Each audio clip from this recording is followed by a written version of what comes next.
아니 8월 둘째 주일 예배 오신 우리 성도님들 잘 오셨습니다. 우리 앞뒤 좌우 옆 사람 인사할까요? 잘 오셨습니다. 잘 오셨습니다. 잘 오셨습니다. 네. 목요일 날 목찬이 카눈 때문에 이렇게 현장 예배는 급작스럽게 취소하고 이제 혹여나 오실 수 있는 예배자분들이 있을 수 있어서 저희 가정이 좀 가정 예배 드린다 생각하고 자리를 지켰는데 사실 그게 취소돼서 좀 망정이지 사실 지난주 제 스케줄이 조금 저 스스로는 개인적으로 버거웠거든요. 목요일날 목요 찬양 집회 설교하고 금요일날 서울 영동교회 가서 사역하고 토요일날 어제도 하루 종일 또 일정 있고 해가지고 오늘까지 사실은 좀 설교 하나하나 작성하는 것도 사실 쉽지 않고 그리고 예배 준비하는 것도 참 쉽지 않은데 그래도 정말 은혜 가운데 지난 한 주 저는 잘 보냈던 것 같습니다. 이번 주는 여름 사역의 마지막 사역이죠. 전교인 수련회가 있는데요. 여러분 꼭 금요일날 토요일날 시간 빼주셔서 참석을 해주시고 제가 일정을 좀 잘못 잡은 것 같아요. 어떻든 그렇게 뭐 숙소랑 장소 예약하다 보니까 이제 그렇게 됐는데 보니까 이번 주 수요일부터 여기 다산도 초중고등학교가 다 개학을 하더라고요. 그래서 아마 자녀분들이 있으시면은 수련회 참석하는 게 쉽지 않으실 텐데 혹 풀 참석이 좀 어려우시더라도 꼭 부분 참석이라도 해주셔서 여튼 금요일 날 저녁 밤 집회 때 제가 우리 교회 비전을 선포하고 또 서로 성도 안의 교제를 풍성하게 하는 두 가지 포인트에 중점을 두고 1박 2일 시간을 보내고자 하오니 꼭 참석해 주시길 부탁을 드리겠습니다. 이번 주 금요일 날 박주현 집사님 첫 번째 싱글 앨범 나오는데요. 하여튼 저도 앨범 만든다고 저 스스로 고생 많았고요. 그리고 우리 자켓도 은나자매가 다 만들어줬어요. 무엇보다도 첫 번째 이렇게 앨범 녹음한다고 고생한 우리 박주현 집사님 첫 어떻게 보면 결과물인데 평생 가는 결과물이잖아요. 우리 박주현 집사님 또 정말 주 안에서 대박 나게 해달라고 우리 격려의 박수 한번 보내주세요. 감사합니다. 네, 많이 들어주시고 주변에 또 알려주시길 부탁드립니다. 다음 주가 저희 휴가로 좀 잡았습니다. 그래서 저희 부모님, 특별히 아버님이 좀 많이 안 좋으세요. 그래서 최근에 수술도 받으시고 그리고 좀 제 여동생 군산에 있는 제 친여동생 아름이라고 또 조금 최근에 우울증이 좀 다시 시작된 것 같더라고요. 그래서 저희가 원래 강원도 속초나 이쪽으로 가려고 했는데 아무래도 좀 전주하고 당진 처가댁을 좀 다녀와야지 않겠나 그런 생각이 듭니다. 다음 주 한 주 일정을 위해서도 저 또 잘 쉬고 올 수 있도록 기도해 주시고 그 다음에 갔다 오면은 저희가 뭐 가을 대신방 기간 그래도 이렇게 해가지고 어떻든 우리 성도님들 교회 안 붙여주신 성도님들 가서 교회도 붙여드리고 또 각 가정별로 혹여나 좀 예배가 좀 필요하고 좀 신방이 필요한 성도님들 계시면 저한테 말씀을 해주시면 제가 다 찾아뵙고 가정 신방도 하고 또 가정에서 좀 부르기가 좀 민망하거나 좀 부담스러운 성도님들은 편하게 얘기해 주시면 교회에서나 아니면 집 근처에서 또 제가 찾아뵙고 인사드릴 수 있으니까요. 그렇게 가을을 시작을 했으면 좋겠습니다. 자, 잠깐 기도하겠습니다.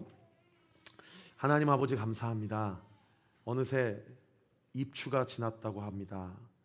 말복도 지나고 이제 오늘 아침 날씨가 많이 쌀쌀해진 것을 보아니 이제 가을이 성큼 우리 앞에 다가오는 것을 느끼고 어느새 2023년도 시작한 지 엊그제 같은데 이제 몇 달 남지 않았음을 보면서 주님 다시 오실 날이 가까워지고 있음을 느낍니다. 아버지 하나님 오늘도 주 안에서 한 가족된 우리 사랑하는 성도들과 함께 주님 앞에 나와 예배하는 이 시간 오늘 이 예배 그 어떤 것도 방해하거나 방해받지 않도록 주께서 이 자리 가운데 함께하여 주시고 우리가 교회를 세우고 지난 1년 6개월을 주의 은혜 가운데 왔는데 여러 가지 부족한 점이 많이 있지만 그래도 정리하면 정말 주님의 은혜가 아니고서는 우리가 이 자리에 모일 수도 없었고 또 이 교회가 여기까지 올 수도 없었음을 고백합니다. 여기까지 인도하신 에베네셀 하나님 우리와 영원토록 함께 하시겠다고 약속하신 임마누엘 하나님 그 주님 바라보고 주님 오시는 그날까지 우리 각자에게 또 이 교회 위에 부어주신 그 소명의 길을 의연하게 걸어 나아갈 수 있도록 주님 저희에게 건강을 허락하여 주시고 재정의 문을 열어주시고 우리의 영역을 주께서 강건케 하여 주시옵소서. 오늘도 열심을 다해서 준비했지만 주께서 입술을 주장하여 주시지 않고 듣는 자의 귀를 열어주시지 않으면 아버지, 이 말씀이 허공에 울리는 꽹거리가 될까 두렵사오니 아버지, 이 자리 가운데 저희 입술과 성도들의 귀를 주장하여 주셔서 듣는 말씀이 우리 마음판에 새기고 이 말씀대로 청종하며 살아가는 저와 우리 모든 성도들 되게 하여 주옵소서. 감사드리고 살아계신 예수님의 이름으로 기도하옵나이다. 아멘. 바울은 서신서를 13권을 썼습니다. 그 13가지의 서신서, 편지, 정경으로 인정을 받았죠. 그러니까 바울의 개인적인 편지가 아닌 성령의 감동을 받아 쓴 진리라고 공교회가 컨펌하여서 2000년이 지난 오늘까지도 이 텍스트가 우리에게 전달되고 있습니다. 그래서 우리는 바울의 서신서뿐만 아니라 성경을 읽을 때에 어떤 개인적인 개인의 의견이나 입장을 읽는다고 생각하지 않고 하나님의 진리를 탐독한다고 믿고 우리는 성경을 읽죠. 동의하시죠? 그 13가지 서신서 중에 공통점이 하나 있는데요. 그게 1장부터 로마서 16장까지든 뭐 고린도 전후서든 디모데 전후서든 디도서처럼 짧은 한 장으로 기록된 서신서든지 간에 항상 바울은 전반부에는 영적 원리를 이야기해주고 있고 후반부에는 그 원리를 머리로만 알고 끝나는 것이 아니라 성도들의 구체적인 삶 가운데 어떻게 적용하고 실천하며 살아가야 될지에 대한 구체적인 생활 강령을 설명해주고 있는 그러한 어떤 원리와 맥락이 사도 바울 서신서의 13가지의 공통점이라고 볼 수가 있습니다. 여러분, 로마서도 어제까지 우리가 큐티 본문으로 묵상했던 1장부터 11장까지가 믿음을 통해서 구원받는 소위 이신칭의 교리 또는 이신득의 교리를 어떻게 구체적으로 영적인 메커니즘을 통해서 설명해 주고 있는 그런 원리와 어떤 이론에 관련된 그런 본문이라고 한다면, 오늘 본문 12장부터 우리가 계속 살펴보게 될 16장까지는 이 영적인 원리를 가지고 어떻게 우리의 삶 가운데서 구체적으로 살아내야 하는지 그 구체적인 생활 강령을 이야기해주고 있는 본문이 12장부터 16장까지의 본문이라고 보시면 되겠습니다. 이 영적인 어떤 틀을 이해를 하시고 로마서를 쭉 보시면 정말 큰 도움이 됩니다. 오늘 그 구체적인 생활 매뉴얼과 관련해서 12장 1절부터 8절까지 본문이 오늘 큐티의 본문이자 오늘 예배의 본문인데요. 사도 바울은 1장부터 11장까지 영적 원리에 대해서 쫙 설명을 했어요. 그래서 여러분 받으신 그 말씀 노트 보면은 1장부터 11장까지 제가 빈칸으로 한 장 한 장마다 구체적 영적 원리의 핵심 요약을 한 문장으로 정리를 해놨습니다. 사실 제가 11시 예배 때 그거를 다 쭉 했고 그 빈칸 채우기를 도와드렸는데 설교 시간이 길어지더라고요. 그래서 2시 예배 때는 요거는 스킵해야 되겠다라는 생각이 들었고요. 아마 제 큐티 설교를 쭉 따라오신 분들은 아마 빈칸에 뭐가 들어가야 될지 다 아실 것입니다. 혹여나 잘 모르겠으면 우리 스태프팀에서 올려주는 11시 예배 설교를 참고하시면 좋겠습니다. 자, 12장부터 구체적인 생활 강령에 대해서 이야기해 줄 때 오늘 본문이 1절부터 8절까지거든요. 1절과 2절은 개인 생활과 관련된 구체적인 매뉴얼을 이야기해 주고 있는 본문이고요. 3절부터 8절까지는 교회 생활과 관련된 구체적인 매뉴얼을 기록해 주고 있는 그런 본문입니다. 자, 첫 번째, 개인 생활과 관련해서 이신칭의, 즉 행위나 율법이나 자신의 노력이나 수고로 말미암아 구원받는 것이 아니라 믿음을 통해서 구원받는 자는 자기의 매우 프라이빗한 생활에서 개인적인 삶 가운데서 어떻게 이 은혜로 받은 구원을 구체적으로 실천하며 적용할 것인가 라는 부분과 관련해서 사도 바울이 12장 첫 구절에서 이렇게 우리에게 권면하고 있는데요. 우리 1절 말씀 같이 한번 읽겠습니다. 시작. 그러므로 형제들아, 내가 하나님의 모든 자비하심으로 너희를 권하노니 너희 몸을 하나님이 기뻐하시는 거룩한 산 제물로 드리라. 이는 너희가 드릴 영적 예배니라. 아멘. 우리 이 말씀 너무 중요하기 때문에 한 번만 더 읽으십시다. 시작. 내가 하나님의 모든 자비하심으로 너희를 권하노니 너희 몸을 하나님이 기뻐하시는 거룩한 산제물로 드리라. 이는 너희가 드릴 영적 예배니라. 제가 이 두 부분의 하이라이트를 쳐달라고 우리 원달 형제에게 부탁을 했는데, 첫 번째가 이겁니다. 사실은 구체적인 개인의 삶 가운데 실천해야 될 것을 먼저 이야기하지 않고 이걸 권하는 근거를 먼저 지금 사도 바울이 설명해 주고 있는데, 그 근거가 뭐냐? 내 개인적인 생각으로 너희에게 권하노니 이렇게 얘기하지 않고, 또는 성령의 감동으로 내가 너희에게 권하노니 이렇게 얘기하지 않고, 내가 하나님의 모든 자비하심으로 너희를 권하노니 라고 하고 있다라는 거예요. 여기 하나님의 모든 자비하심을 다른 번역 성경에 제가 찾아보니까요, 이렇게 번역하고 있어요. 하나님의 모든 자비하심 앞에 힘입어. 혹은 하나님의 모든 자비하심을 깊이 생각하여. 혹은 하나님의 모든 자비하심이 우리에게 이렇게 크노니, 이렇게 번역하고 있어요. 그러니까 개인적인 삶의 권면 이전에 자신의 권면에 대한 근거를 하나님이 지난 1장부터 11장까지 나는 사실 살인자였고 스데반 집사를 죽인 사람이거든요.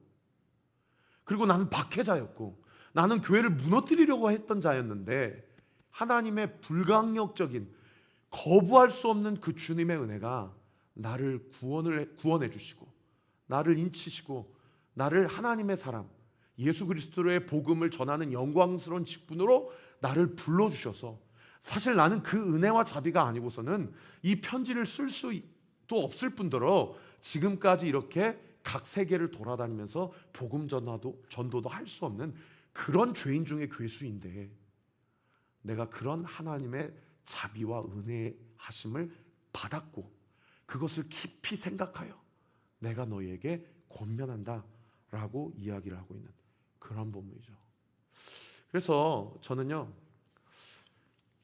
많은 목사님들이 이 1절 말씀을 주의할 때 사실 그 권하노니, 그러면 뭘 권하냐 하고 그 다음 내용을 주의해야 하는데 중점을 두시거든요. 근데 저는 본문을 묵상하면서 오히려 이게 더 은혜가 되더라고요. 그래서 개인적인 생활과 관련해서 우리가 앞으로 구원받은 자라면 어떻게 살아야 될 것인가? 동그라미 1번 이것입니다. 내가 행하고 말하고 생각하고 행동하는 내 삶의 모든 동기가 하나님께서 나에게 주신 은혜가 되게 하자는 거예요.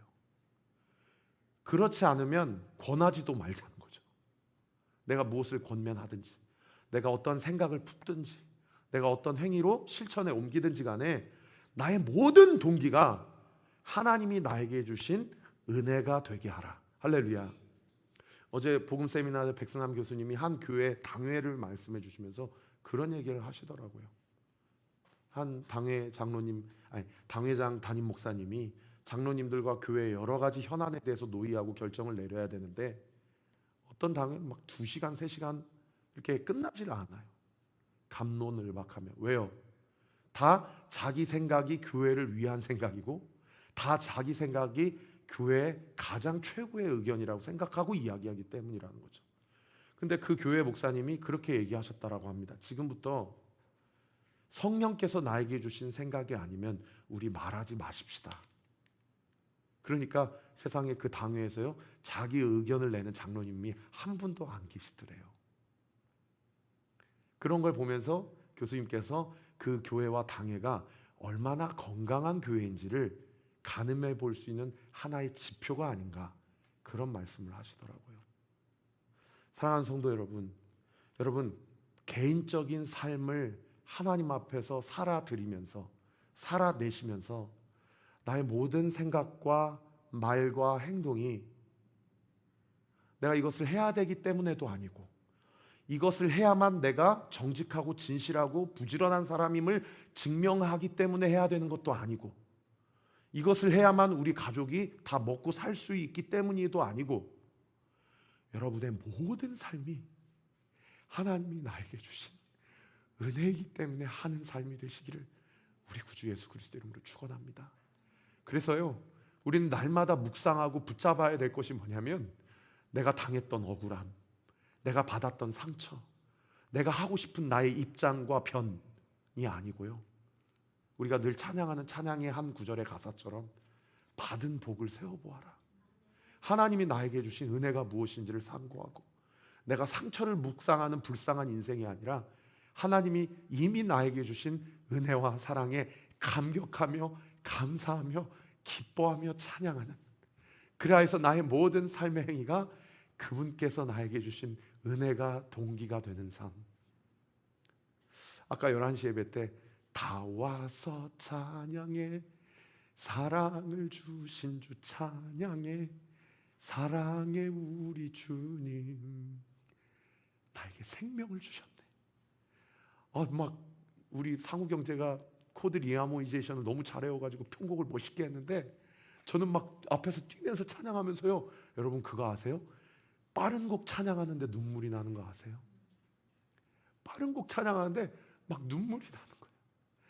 사랑을 모르는 나에게 주님이 사랑을 가르쳐 주셔서 내가 생명을 받게 된 거예요. 할렐루야. 여러분, 여러분의 개인의 모든 삶이 하나님이 나에게 주신 은혜가 동기가 되는 우리의 삶이 되십시다. 그런가 하면 두 번째로 개인의 삶 가운데서 사도 바울이 우리에게 권면하고 있는 것이 무엇이냐? 아까 1절 말씀 다시 한번 띄워주실까요? 1절 말씀 두 번째 하이라이트 쳐달라고 그렇게 부탁드렸는데, 너희 몸을, 여기서부터 우리 같이 한번 읽어봅시다. 시작.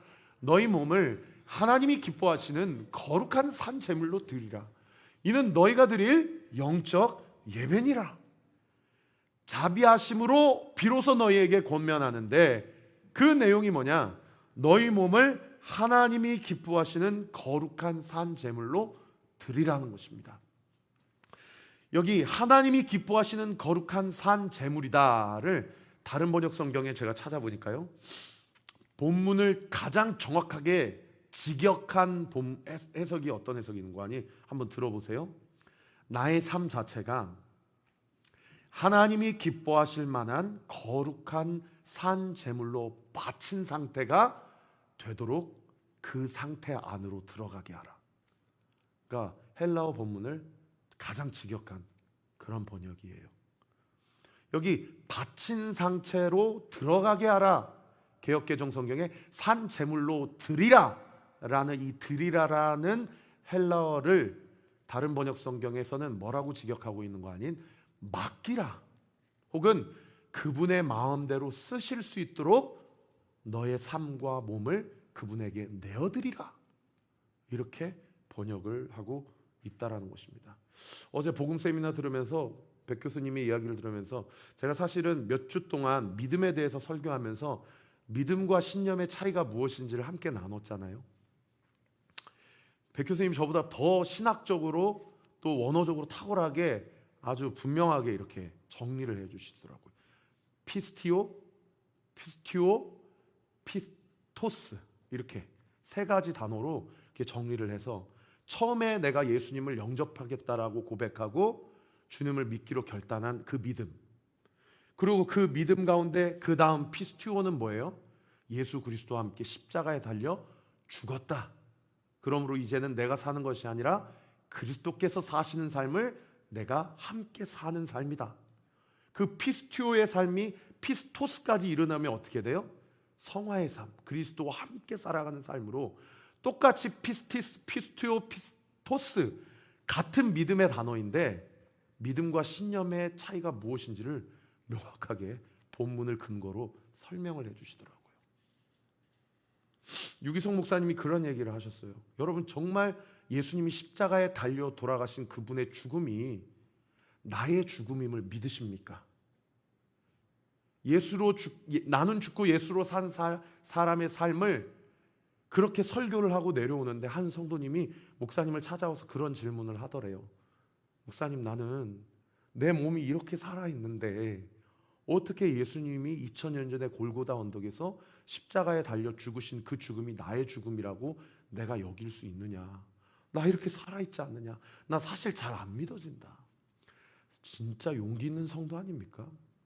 저도 사실 어저께 이 자리에서 백 교수님의 설교를 10시부터 진짜 저녁 7시까지 쭉 듣는데요, 중간중간에 끊고 질문하고 싶은 게 막 몇 번이고 올라오더라고요. 근데 흐름을 끊을까봐 질문을 못한 것도 있지만 솔직히 목사인데 쪽팔려서 질문을 못하겠는 마음도 있더라고요. 제 마음 가운데. 그 성도님이 유기성 목사님께 그렇게 질문할 때 목사님께서 그 성도님에게 그런 질문을 해줘서 고맙다 라고 하면서 뭐라고 답변했는 거 아니? 예수 그리스도의 십자가의 죽음을 나의 죽음으로 믿고 받아들이는 것은 이 육신이 2000년 전에 그분과 함께 죽었다라는 것을 이야기하는 것이 아니라 죄의 권세 아래에 있는, 그래서 죄의 종노릇하는 내 옛 자아가 죽었음을 말씀을 근거로 믿음을 통하여 취하는 것이다. 할렐루야. 여러분, 우리가 1장부터 로마서 11장까지 계속해서 새벽마다 묵상했던 영적 원리 아닙니까? 이제 나는 그리스도와 함께 죽었다. 할렐루야.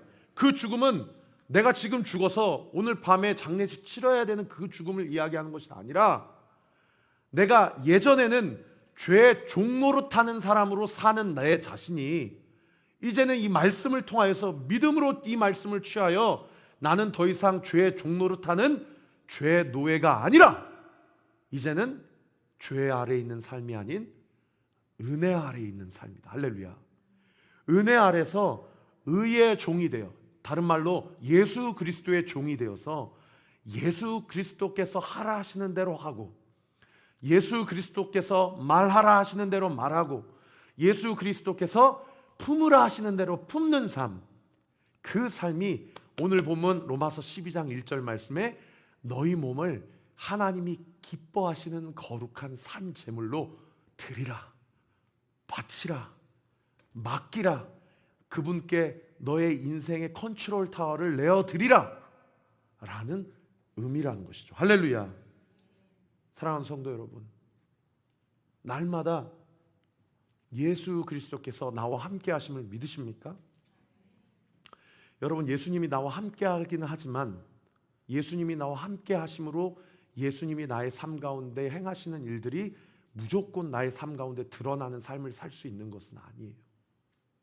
그 대표적인 말씀이 가나 혼인잔치 말씀입니다. 예수님이 그 혼인잔치에 참석하셨지만, 그들이 예수님 안에 거했지만 포도주가 떨어지는 그런 사건이 그 가정 가운데, 그 잔치 가운데 일어나요. 내가 교회는 다니지만, 내가 예수님을 내 구주라고 입으로 시인은 하지만 내 인생 가운데 결핍과 궁핍과 환난과 핍박이 일어나고 나타나는 것이 얼마든지 있을 수 있다라는 거예요. 그래서 예수님이 뭐라고 합니까? 어머니 마리아가 네가 좀 어떻게 좀 해봐라 그러니, 내가 이 일과 무슨 상관이 있느냐? 나는 교회를 열심히 다니는데, 나는 주님을 위해서 봉사도 하고 헌신을 하는데 하나님이 그렇게 섭섭한 얘기를 할 때가 있다는 거예요. 너 나한테만 아쉬울 때만 와서 찾지, 너의 인생의 컨트롤 타워를 나에게 넘겨주지 않고서 내가 너와 무슨 상관이 있느냐? 여러분, 가장 신앙생활하면서 불쌍한 그리스도인들은 뭐냐면요, 예수님을 주인이라고 퀴리오스라고 입술로는 고백하지만 자기의 삶 가운데 전인격적으로 주님 앞에 바쳐버리지 못하는 삶. 여러분, 그게 이도 아니고 저도 아닌 요한계시록 3장 말씀에 나오는 더웁지도 않고 차갑지도 않은 가장 불쌍한 그리스도인의 삶이에요. 여러분, 그 삶 청산해야 됩니다. 이왕 예수 그리스도를 주인으로 섬기기로 한 것, 믿음으로 나는 이미 그리스도와 함께 십자가에서 죽었고, 할렐루야, 이제 내가 사는 것은 몸뚱아리가 시퍼렇게 살아있는, 여전히 내 인생에 내가 주인인 삶을 살아가는 인생이 아니라 무엇을 결정하든지 하나님께 묻고 결정하는 삶, 하나님이 원하시는 것을 선택하는 삶, 하나님이 기뻐하시는 삶을 죽어있지만 거룩한 산 제물로 하나님께 바쳐드리는 삶, 그 삶이 하나님께서 원하시고 바라시는 합당한 그리스도인의 삶의 태도라는 거죠. 여러분, 재물은 죽어야 재물이 됩니다.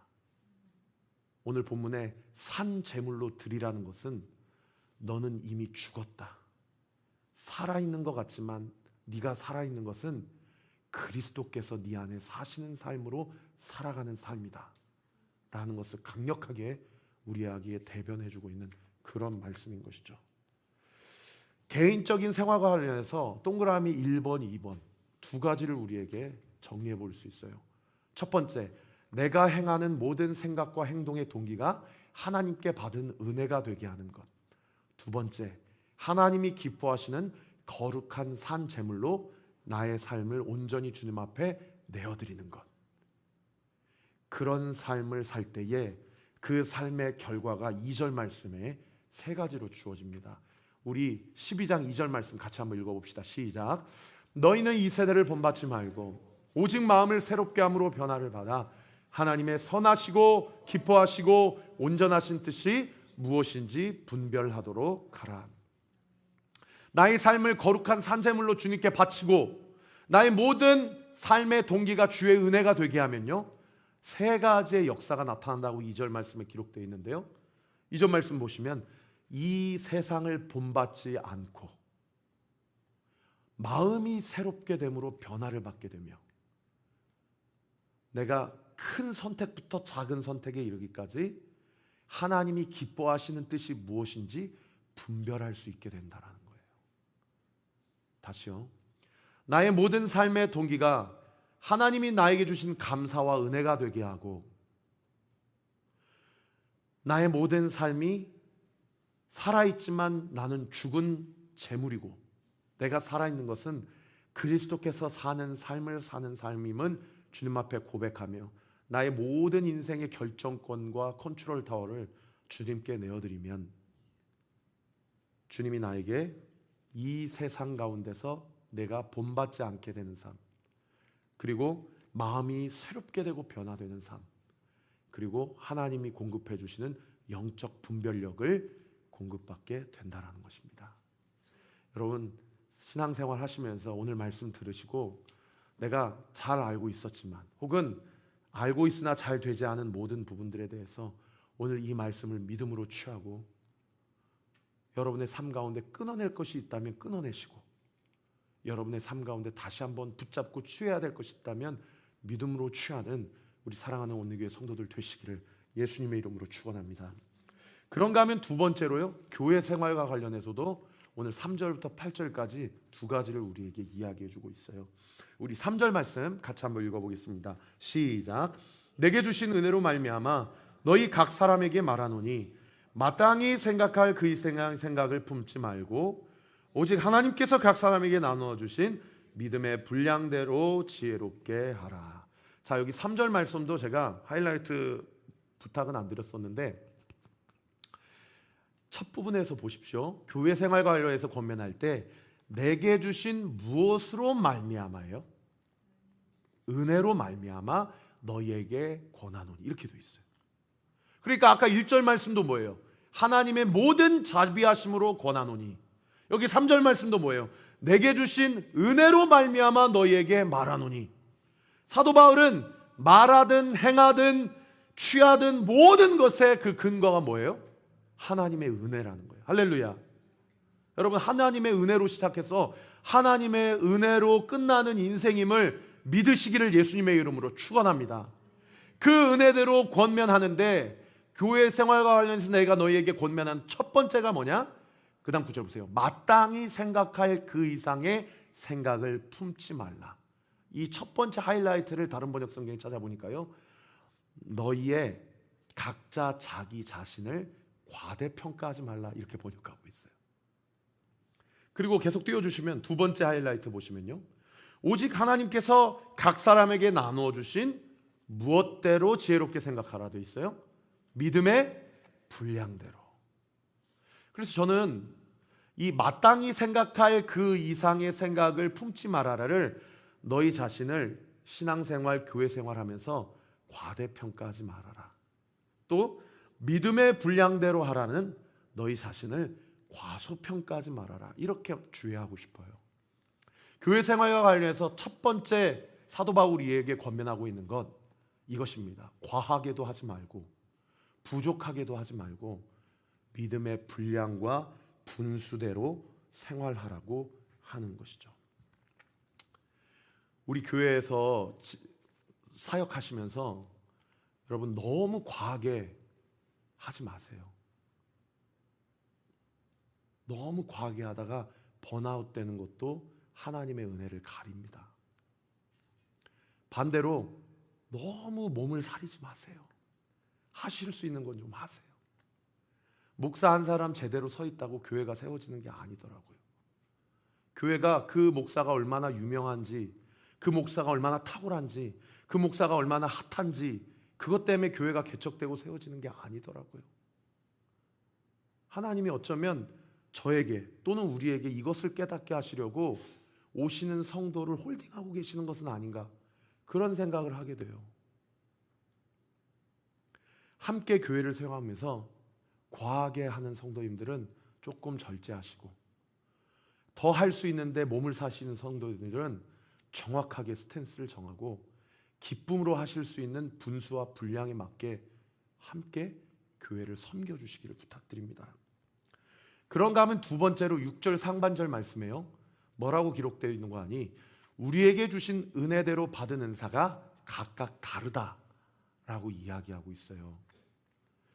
우리에게 주신 은혜대로 각각 다르다. 여기 은사가 그 유명한 헬라어 단어 카리스마입니다. 이 카리스마는 사전적 의미는 이거예요. 거저 받은 선물, 나의 노력으로 주어지지 않은 하나님께서 나에게 주신 기프트예요. 그 기프트가 다 다르다는 거예요. 그러면서 오늘 본문 6절 하반절부터 8절까지 7가지 은사를 나열하고 있는데요, 이 은사가 이런 거예요. 예언하는 것, 섬기는 것, 가르치는 것, 위로하는 것, 구제하는 것, 다스리는 것, 긍휼을 베푸는 것.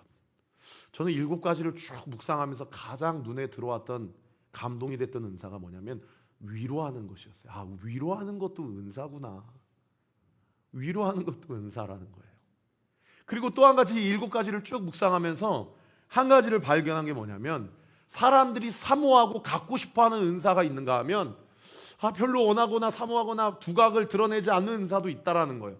예를 들면 이런 거죠. 예언하는 사람, 그리고 가르치는 사람, 그리고 6번째 은사인 다스리는 사람. 이런 자리에는 서로 가고 싶어 하지 않겠습니까? 그런데 반대로 섬기는 것, 위로하는 것, 구제하는 것, 긍휼을 베푸는 것, 약간 속된 표현으로 어떤 느낌이 드냐면 무슨 찌질한 것, 사람들이 잘 하고 싶지 않아 하는 것, 굳이 이렇게까지 교회 생활 해야 되나? 라고 생각하는 것, 그런 것도 하나님이 지금 뭐라고 얘기하셔요? 은사라고 얘기하신다라는 거예요. 우리 교회, 저는 그렇게 믿습니다. 이미 충분해요. 할렐루야. 이미 우리 30명 성도 충분합니다. 이미 이 안에서 정말 모든 것을 우리가 다 할 수 있어요. 이 지역을 섬길 수 있고요, 이 시대를 품을 수 있고요, 다음 세대를 키울 수 있고요, 복음 앞에 반응할 수 있고요, 건강한 교회가 어떤 교회인지를 증명해 보일 수 있다고 믿어요. 여러분, 두 번째 사도 바울이 우리에게 주신 은사, 동그라미 2번 한번 띄워주시면, 주신 은사대로 섬기되 분수대로, 그리고 오늘 본문 7절과 8절에 성실함으로, 또 부지런함으로. 저 이것도 또 은혜가 되더라고요. 마지막 7번째 은사는 뭐라고 써 있어요? 즐거움으로 섬겨라. 할렐루야. 말씀의 결론을 맺겠습니다.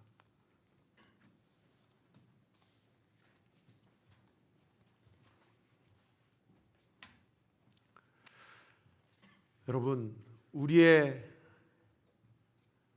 함께 세워가는 이 온리처치, 이 오직 신앙, 우리가 이 교회를 함께 세워가면서 제가 지난주 목요일부터 오늘까지 하나님이 저에게 주신 강력한 사인은 무엇이었냐면, 말씀에 대한 내 태도와 자세를 다시 한번 재점검하자라는 것이었어요. 말씀을 준비할 때, 또는 제가 개인적으로 말씀을 묵상할 때, 또 어제 교수님을 통하여서 복음을 들을 때에 은혜 받고 그 은혜를 통해서 하나님이 쓰시는 사람의 첫 번째 특징이 뭐냐면, 말씀 한 문장 한 문장, 한 단어 한 단어를 정말 두렵고 떨리는 마음으로 받더라고요.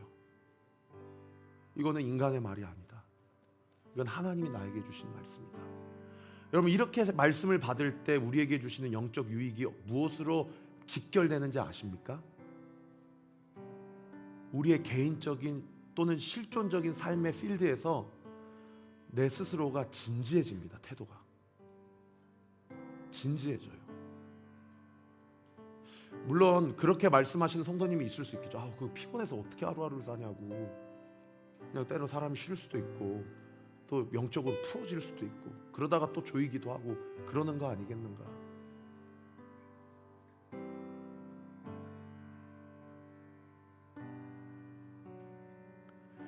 이 한국교회 문제가 뭐냐면요,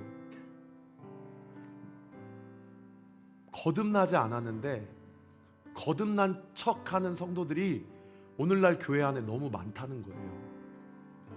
믿음의 확신이 없는데 목사님들이 앞에서 오늘 죽어도 천국 갈 수 있습니까?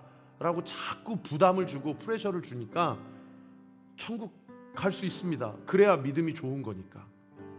그게 막연히 믿는 거죠. 어제 교수님 말씀처럼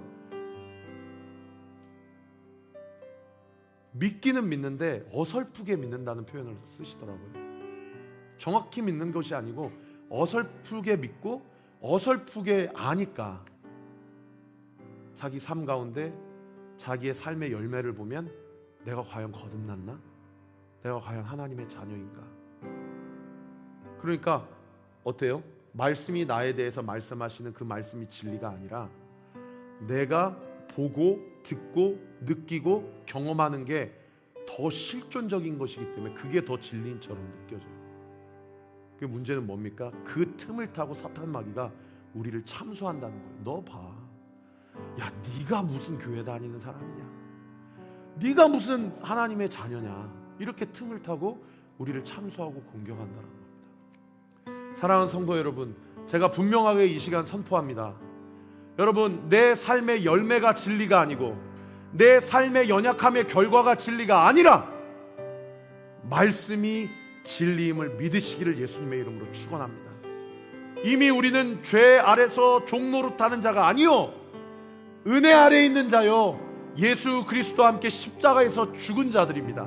믿으시면 아멘. 여러분, 이것을 믿는 자는요, 나는 이미 죄 아래서 죽었고 나는 이미 그리스도와 함께 살아감으로 그리스도의 열매를 맺는 자의 삶을 살아갈 수밖에 없는,